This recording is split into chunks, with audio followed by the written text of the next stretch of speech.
एक दो तीन चार। प्रणाम सर। प्रणाम प्रणाम, कहिए। सर देखिए, वो जमीन का कागज हम लेके आए हैं, अच्छा। उसको जमा कराना था, थोड़ा देख लीजिए सर।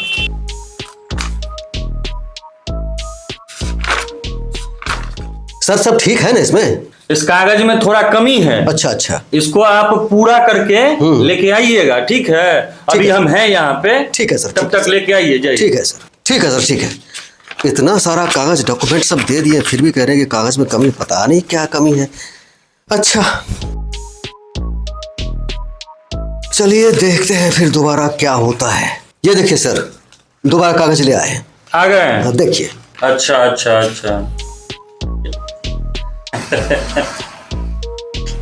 बस बस बस। अरे क्या सर, आप भी ठीक से देख लीजिए सर। अरे इतना कागज का जरूरी नहीं है।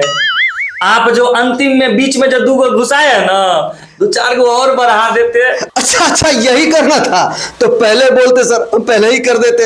अब तो ठीक है ना? अरे अब तो आपको आने का जरूरत भी नहीं अच्छा, था। तो हम जाएं? किसी बच्चे को भेज देते 2-4 को, लेकिन भेजवा देते तो। अच्छा ठीक है सर, हो जाएगा। आपका काम एकदम परफेक्टली हो गया। ठीक है सर, तो चले? चढ़ा दिए। चले सर, अब ये देख लीजिए, हम चले एकदम। ये हुई ना बात, ये हुई ओरिजिनल तरीका काम करवाने का। ऐसे काम करवाएगा कोई तो चटपट कर देंगे हम।